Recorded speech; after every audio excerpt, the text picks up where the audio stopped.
Welcome back to the Dirt Life Podcast. A very special episode, this one.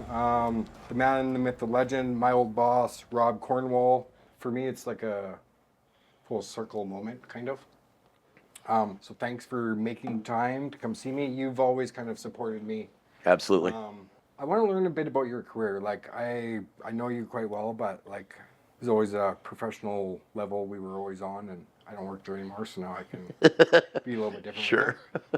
You've worked at Kidco how long? 30 some years? Yeah, it'd be 34 years. Yep. 34 years. So to give some insight on your career, like what did you start as? I started in 1990 running a Steiger farm tractor with a pull-behind sheep's foot packer up in Hawkwood.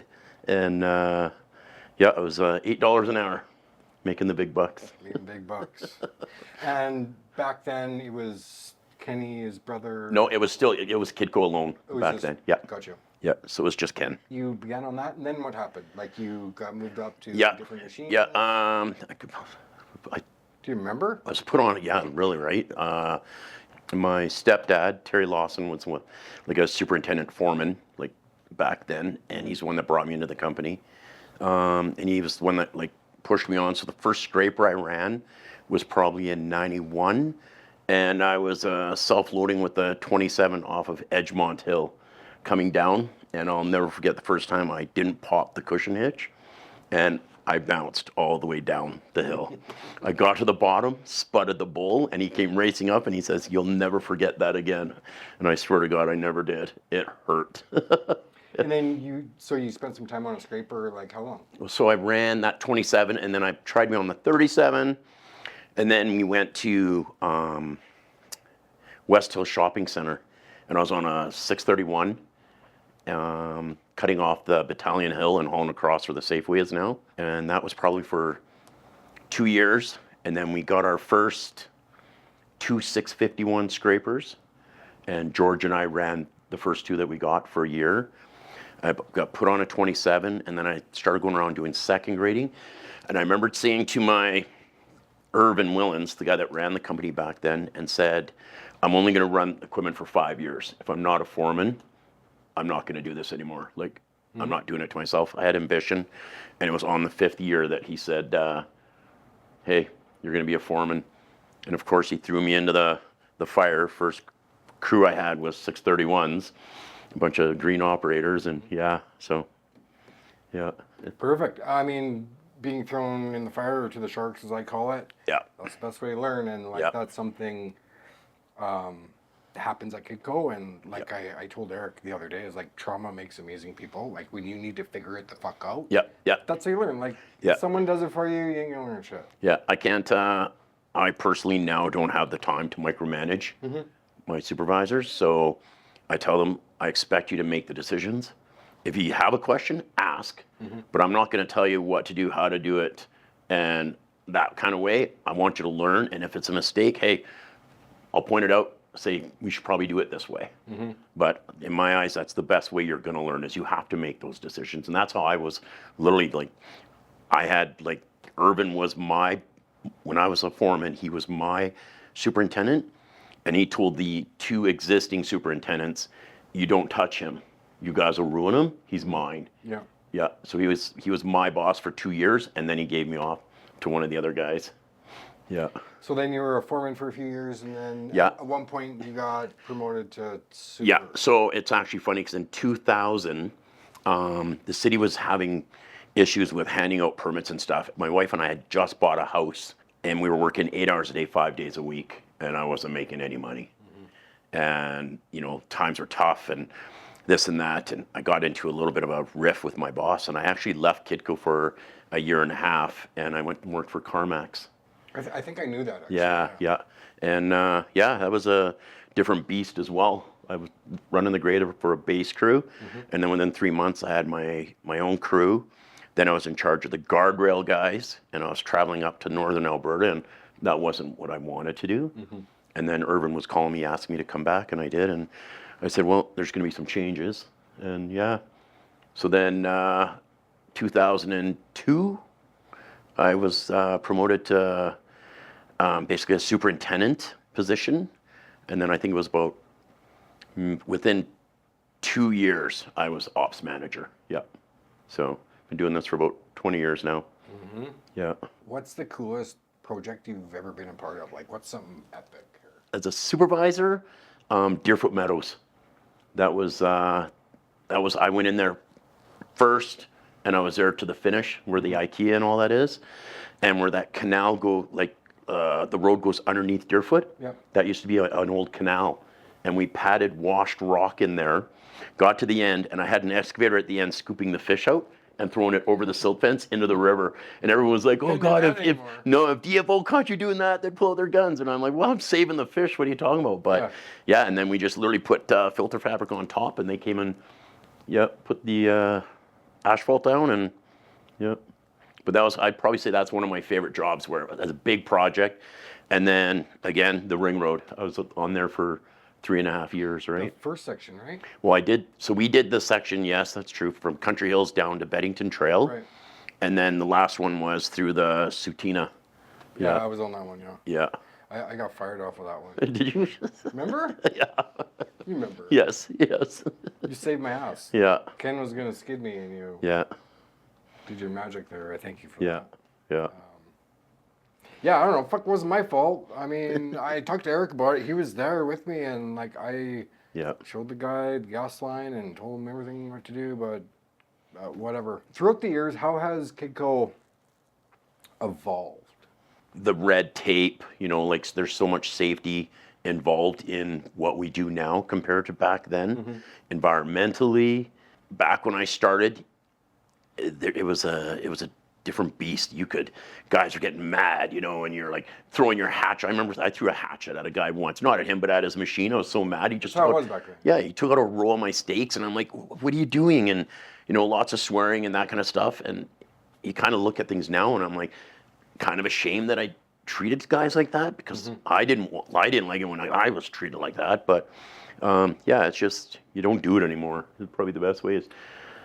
Yeah, that's how it was for me too, mostly. And like I tried to kind of have a balance between mental health with the employee and production. That's right. I mean, it's a tough one at times. Yeah, because back then it was all about the dollar, right? It was like the dollar, and then it's like, hey, you guys, like, it's rough. I don't expect guys to be out there busting their back to get those extra 3 loads or whatever a day. Kidco is my favorite company of all time. I probably wouldn't be here without working there. It helped me, I guess, grow as a person. Being thrown at the sharks and just kind of left alone to figure shit out on my own. I've worked other places, but Kidco was an epic place to work. Big dirt, big machines, like that's very attractive to people. Like, I mean, if you want to run big machines, come work at Kidco. I mean, using mining machines essentially to build a city, which is unheard of. Yeah. There's only a couple other places that do that. Some are in California. I mean, one's in Edmonton, but fuck those guys. Yeah.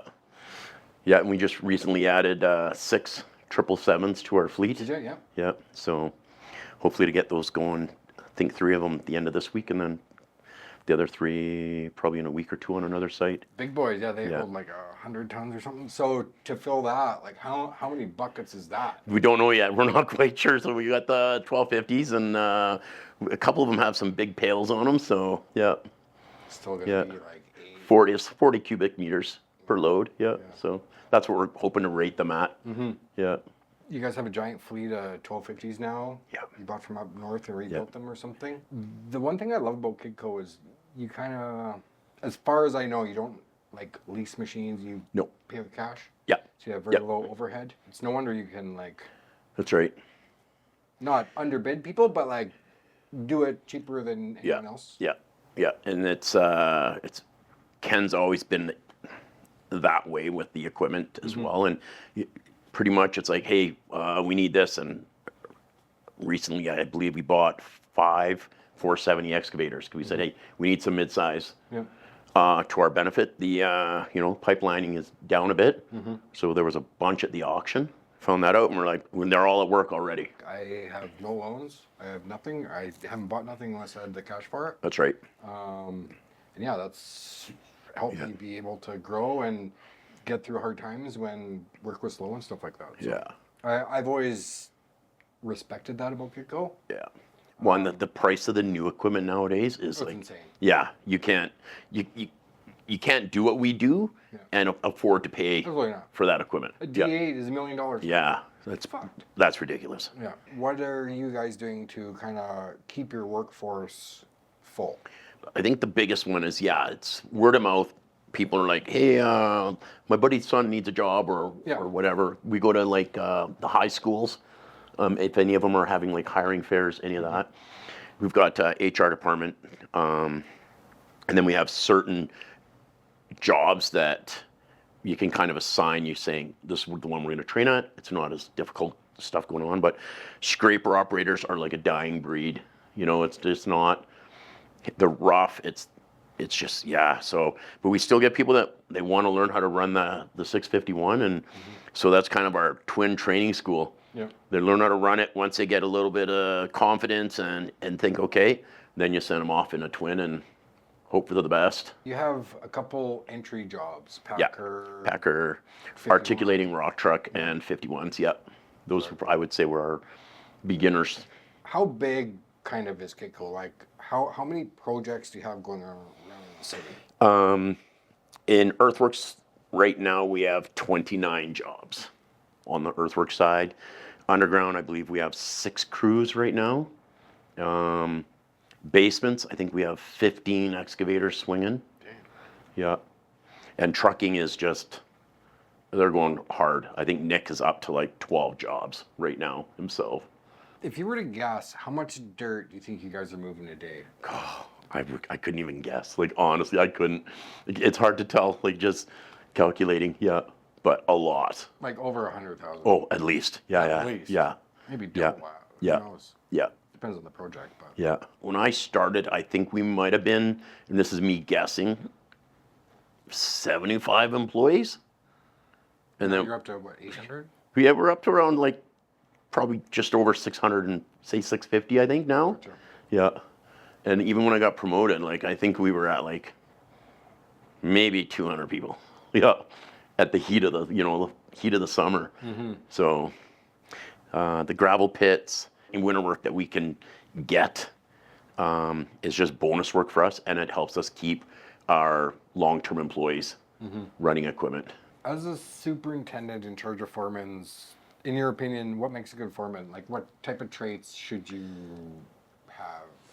I think patience, equipment knowledge is a definite. Understanding production and what makes sense. I think lots of people think, like, you get operators sometimes and like, oh, I want to be a foreman, because they see a foreman sitting over on the side and he's like, everything's going around. They think that's the foreman's job, is just that. But they don't realize the mental game that he has played to set his job up so that he can actually sit there and watch them go around and around without going crazy. Yeah, it takes a lot of planning and stuff like that. Yeah, And and awareness. Like, you should be planning 3 days ahead, so that all of a sudden when you're done what you're doing, you know what you're doing next, and not calling me. what makes a good operator in your opinion? Safety, awareness of what you're doing and what that machine is capable of doing, and working well with others, and like not getting mad at people and freaking out and yelling at the other operator because he's like, oh, you weren't supposed to have it up there, like and that happens. Like, does it really matter? Being able to take constructive criticism, like some of our foremen yell, and they're not yelling at you. They're yelling because the machine is loud. You're sitting up there. They're down on the ground. They're looking at you. They're yelling because they can hear the machine. You're inside the machine. You can't hear what they hear. But they'll get, hey, the foreman was yelling at me today. And I'm like, he wasn't actually yelling at you. Yeah, just total awareness of the job, I think.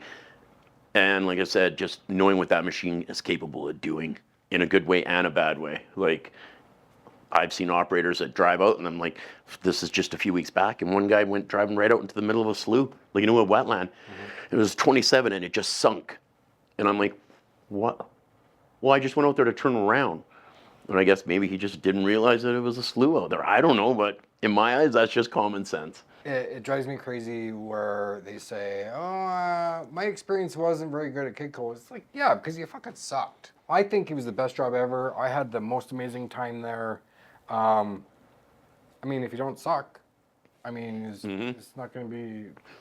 We have so many operators that are over the, say, 15-year mark. And they're there every year. And I'm like, it can't be that bad because they wouldn't be here. And it's because they've become better at their jobs. And they, you know, everyone started at a point. And it wasn't that somebody that was their favorite guy and, you know, they didn't get mad at him. It was just they understood and they paid attention and they listened. I've had a kid's mom call me one day and said, what do you mean you work Saturday? I'm like, we work Saturdays. Well, my son can't. He has to play soccer. I'm like, your son's like 17 years old. Yeah, I know, but like he's not going to be there on Saturdays. And I said to them, I'm sorry, he doesn't have a job. So I think some of it comes from this generation. We essentially created a weak generation now. Yep. I mean, I'm pretty tough on my kids. Like my one son worked for me at Kidco. I fired his ass. Yep. Remember that? Yep. I mean, Yep. fuck you. Learn the hard way. Yeah. Yeah, so he went from making how much on a rock truck or a packer or whatever to $15 an hour busting up concrete with a jackhammer. Yeah. Fuck did he learn Yeah. a lesson. That's probably the best thing I've ever done for him. Hard at the time, but I mean, you have a son too. I'm sure you went through stuff like that too. But Yeah. Well, Chet came and worked for us like probably the summer after 16. After he turned 16, and he worked for those 2 months. Had a few $1,000 in the bank, you know, at the end of summer, and then the next year, and yeah, and Brittany the same thing. She was in university, and she'd come home for the summer and come run a rock truck for the summer. Yeah. you're also a grandpa now. Congrats. I am. How's Thank you. that like? I love it. Yeah, Absolutely. I see that. Yeah. Oh, he's incredible. Yeah, little Colby. Is there anything you want to talk about? Anything you want to mention? Our city is like lots of people, you know, they work up north, and I hear stories of like some guys will go up there and they'll be like, yeah, I work at Kidco, and they're like, oh yeah, blah blah blah, this and that, and they're like, no, like we work, you know, 10.5 hours a day, Monday to Friday, and 8 on Saturdays, like the whole season. And the guys up there are like, there's no way some company has that much work, and like, and it's been like that for years, like You're building the entire city. literally, yeah. I worked up north for a little bit, and I chose to, well, because I had family and kids and stuff like that, I chose to make less money and be home every night. Yep. I found that was the best option to work at Kidco. For that, I had an amazing time there.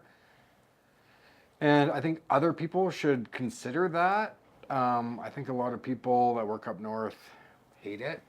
I think it's a way of a lifestyle and what you want. So some people want to come home and sleep in their own bed every night. Like Colby's dad, Joe, he works up north, and he's doing the 2 weeks in one. And I actually see his side of it, because working for me, he's out of the house at 6 a.m.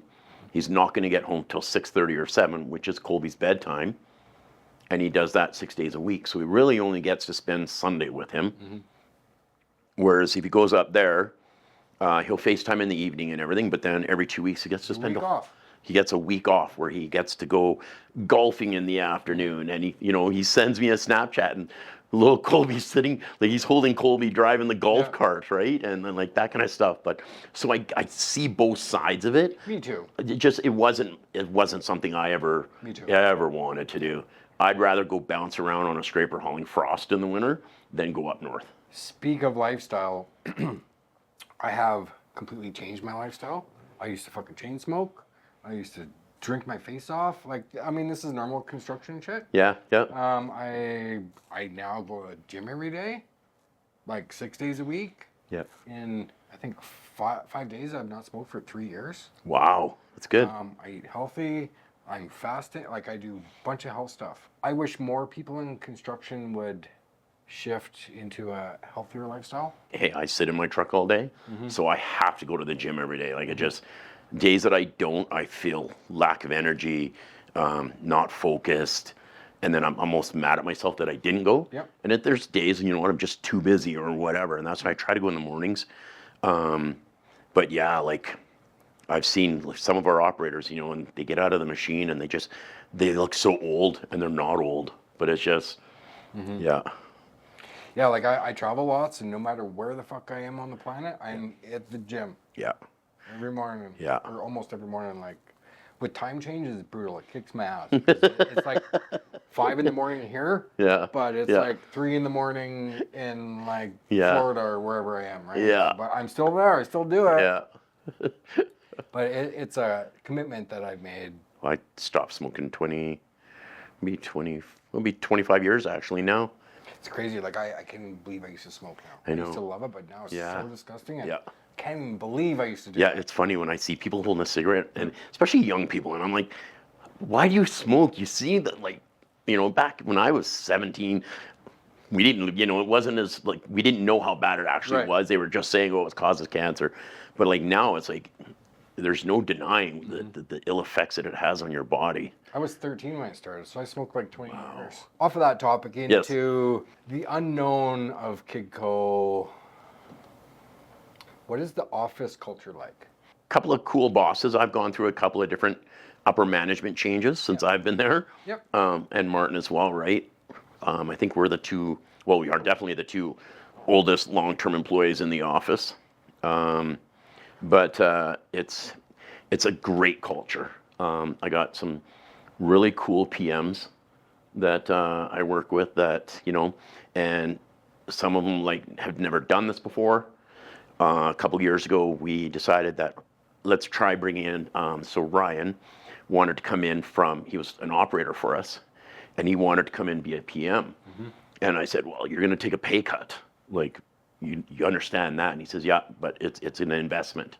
And I said, okay. And so, you get some guys that come from school and they don't know anything we do. And that's like, they got the smarts and everything. And then we have to teach them like, hey, this is what we do. And, and then like Ryan was the opposite, where he's got the smarts of like, hey, this is what the machines do. And this is what we use for that. But he didn't know like the costing and that side of it. So you get the two, but I've had all of them out to my fifth wheel on a weekend, and we all get along really good. Even all the divisions, we meet every Wednesday, and we go through so all the ops managers will discuss what equipment we might need to borrow from them or what they need from us. It's more them asking Earthworks because we have the majority of it, but for the most part, it's a great place to work for in the office as well. Yeah, I just asked because like I have insight into the office because I was a foreman and stuff like that. But like most operators, they never get to go there. They never get to see kind of what's going on, right? So There's lots of stuff going on behind the scenes that nobody knows. What I love is Riley being in safety. Absolutely. I bet he brings a good balance to that because he has real infield experience. Yeah. Like for a long He's not a safety cop. Right. Yep. Yeah, for sure. He gets it. He's like, hey, like I remember when I was a foreman and like I don't like doing this stuff. It has to be done. So he has no problem going out there and like helping the guys out that are having issues with certain things. When it has to be right, you can trust Leica Technology to help you get the job done and grow your business with their cutting-edge technology.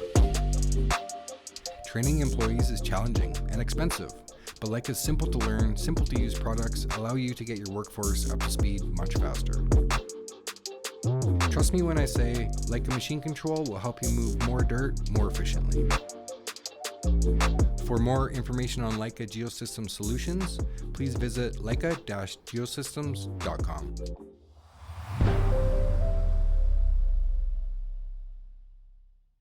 Can we talk about how amazing Tia is and how far she has came quickly? Yeah.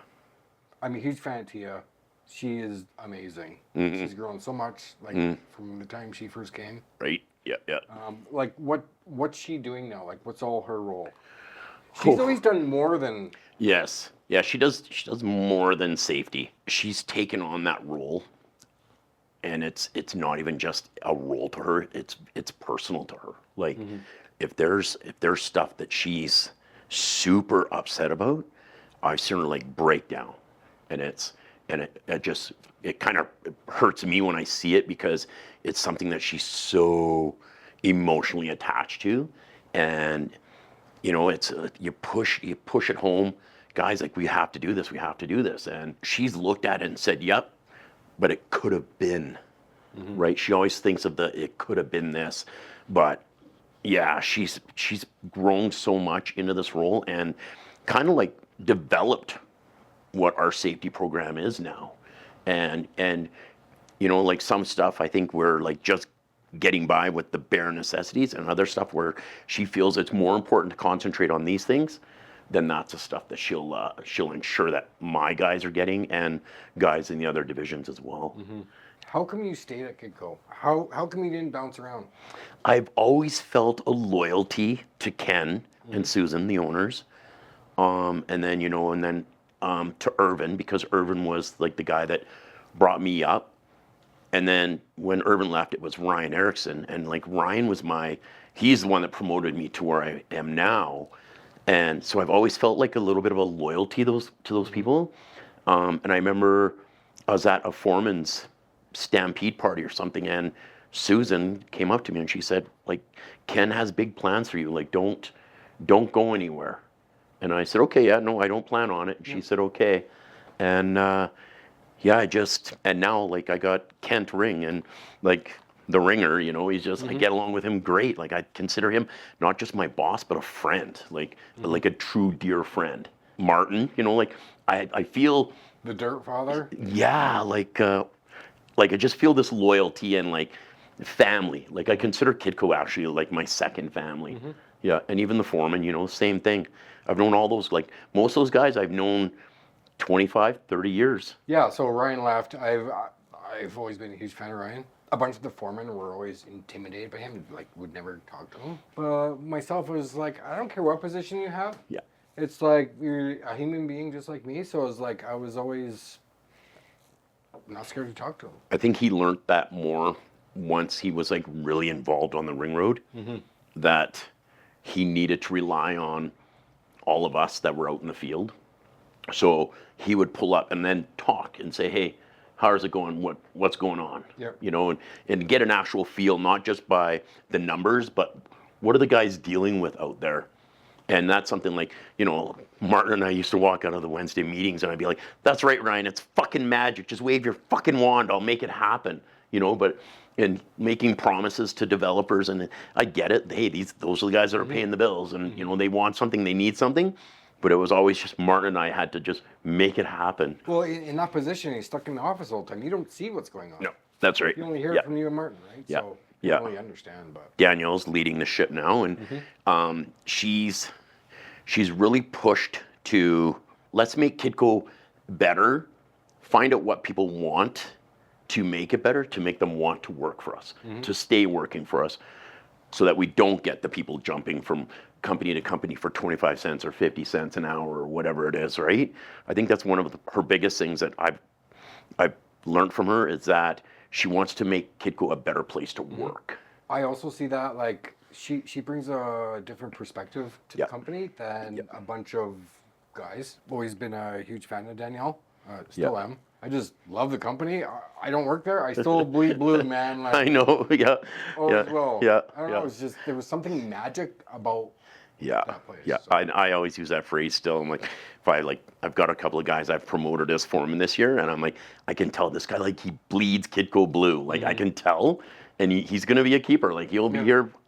Like, who knows? He might end up with my job when I leave. There's a saying you say, or used to say, like, when someone leaves, you're like, oh, they'll be back, except me. Yeah. I think I tried to get you back, but you're I'm not like, going back. yeah, no. No, I didn't come back. I apologize. Yeah, just trying to do my own thing. No, absolutely. Hey, I'm definitely proud of what you've accomplished and what you've done as well since you left. I used to sleep in my car a couple of years ago. Yeah, that's crazy. That's actually crazy. Tell everybody, I always brag about the story of the ALS bucket challenge. Yeah. So, for anyone that doesn't know, with the bucket challenge, I think I had the biggest bucket dumped on me. What was it, a 385?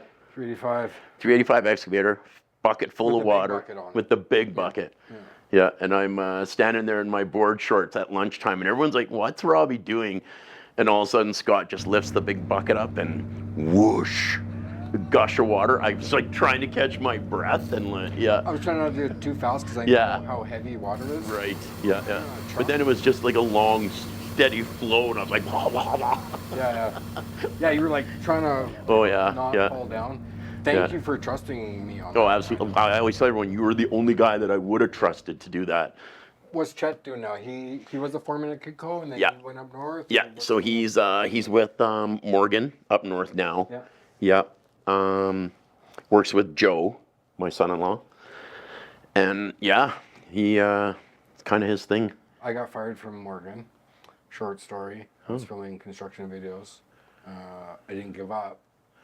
That's why I'm here now. But so I left there and then I came to Kidco actually. I didn't know that. Or I came to Kidco, worked this summer. I got hired by Brad Shook. Yep. Worked for Clapstein. Yep. That winter I went to work for Morgan. I got Clapper a job up there. Then I got fired that winter. Oh yeah. Then I came back to Kidco. I was like, fuck, I'm just staying here. Yeah, whatever. I'm over it. Yeah, I mean, I didn't give that's up. right. So No, that's good. Kidco, I find, has given so many people a chance to grow and be better. Whether it's Braden Klein, Yeah. or Evan Gunn, like you're always. And like Trevor Tomlinson used to be my PM, worked with me. Now the owner of Otis Excavating. Really? Yeah. I didn't Lee know. Winthrop, the guy that runs Borger, Yeah. used to be a PM sitting beside me in my office. Yeah. Damn. Runs Borger. So yeah, like Martin and I say that all the time. You know, like anyone that's worked with Martin and I, if they ever leave Kidco, they've done really well for themselves. And I've never held a grudge against anyone that's left the company. I've always said, hey, I will never say, don't go to try to better yourself. Like that's shame on me if I ever did that. Like mad at someone. And I've always said, you know what? The door's always open. If it doesn't work out, give me a call. What's your relationship with the other companies like Borger and We all do our own thing. I hate to say this, but we're like the Walmart of earth movers. Like we've got the equipment, we've got whatever. So if we need the work, we'll buy it. Yeah. Like we'll go in there just to pay the bill. Otherwise, no. Like I personally get along with all those guys. Yeah, and that's just. I have always said that my word. You know what? We talk, but even if someone said, "Hey, what did blah blah blah say?" I'd be like, "Hey, that's between me and them. Friendship, work is work."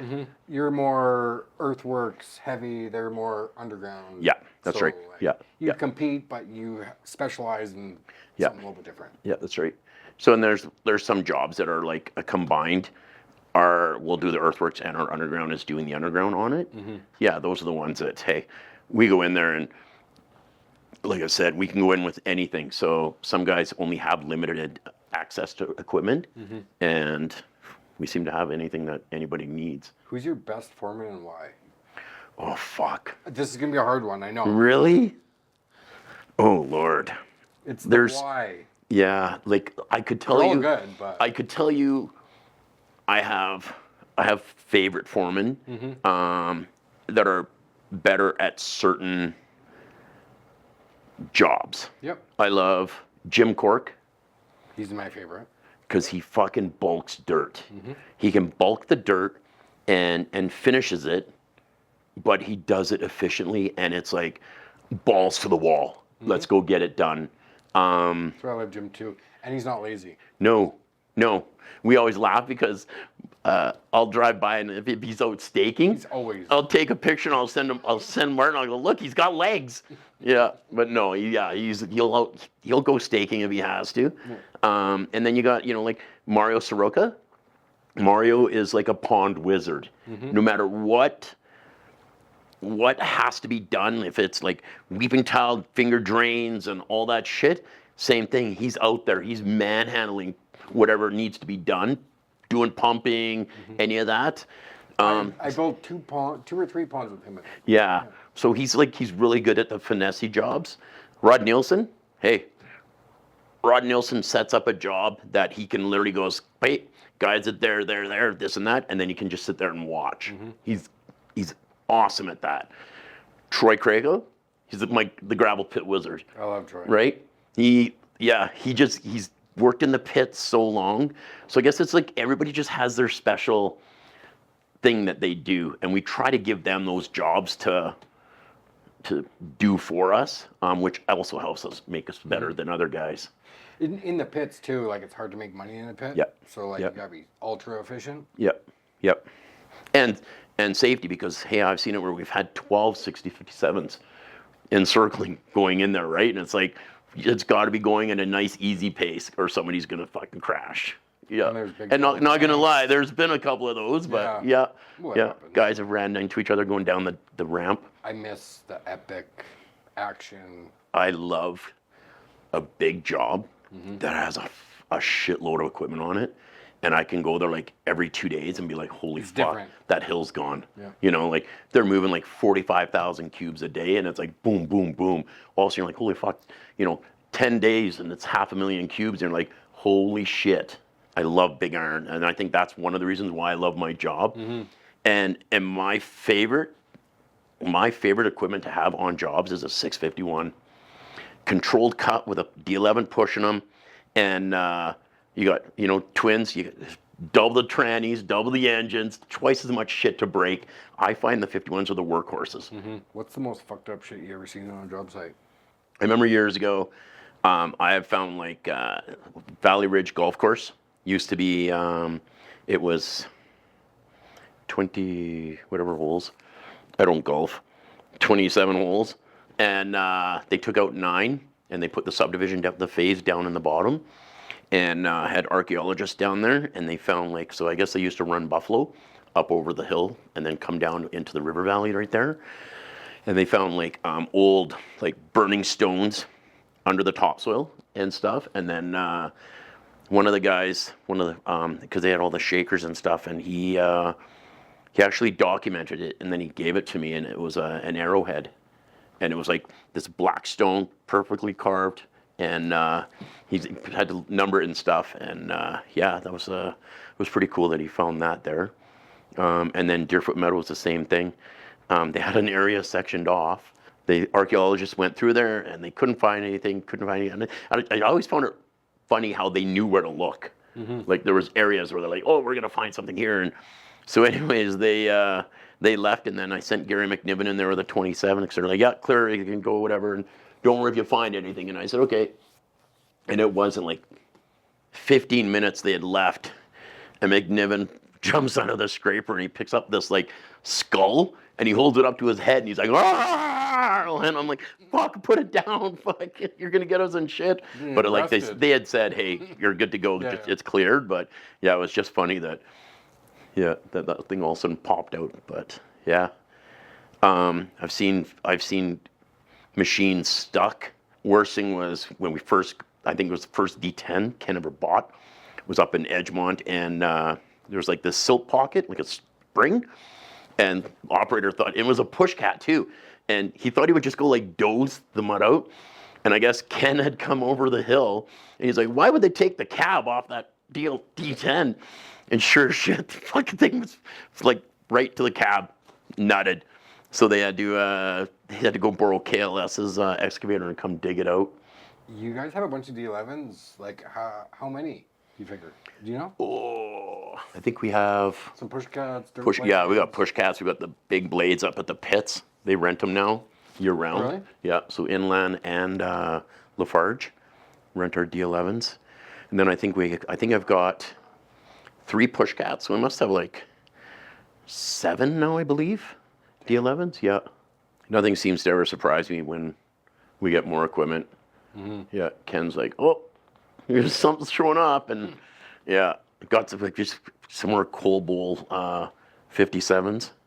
Jay buys stuff from all around the world. Hey? He does. Yeah. The easiest thing was, we went and did that big job in Victoria. Yes. Let's talk about that quickly. Yeah, that was pretty interesting too. Like just watching, I think he's got a video out there on YouTube somewhere, but of our heavy haulers.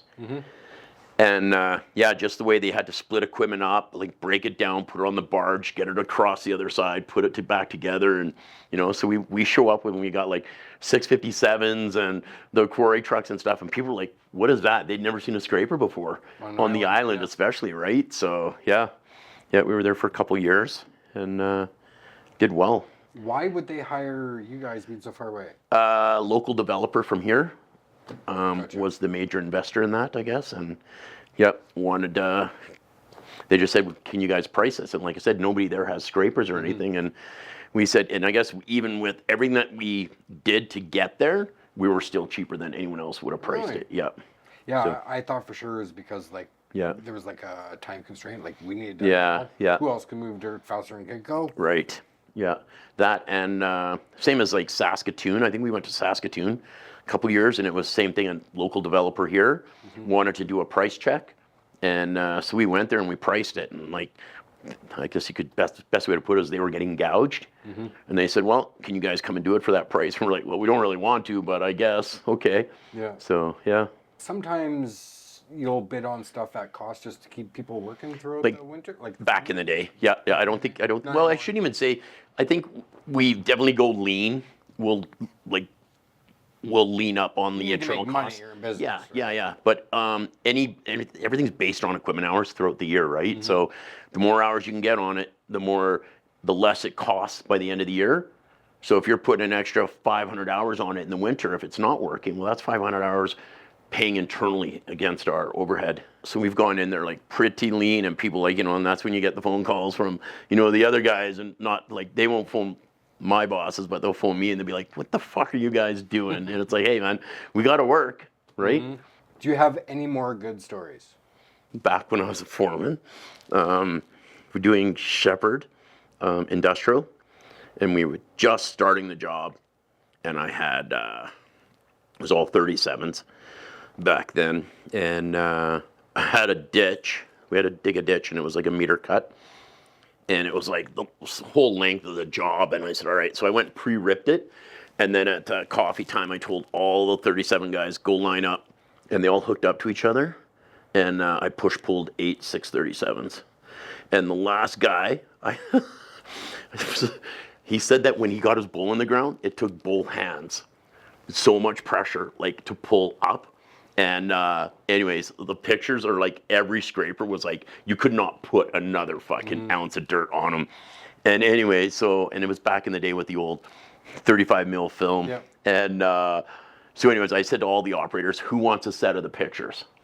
And so anyways, I had a bunch of them made up, and I got some extras. And anyways, it's about a week later, my boss pulls up, and I go up to his passenger window, I lean in, I'm talking to him, and I look down on the seat, and the pictures are sitting on his seat, and I'm like, oh, fuck. And we're talking and shit, and then he goes, go away, pull away, and then he fucking stops, and he says, oh, yeah. I go, what? And he just shows me the picture, and he goes, what the fuck is this? And I said, what? And he goes, you know better than that. You fucking could have broke something. I said, no. I said, they were all smart. I told them all to watch me, and I said it was one, like, and they were all like, it was perfect. Nobody was full throttle.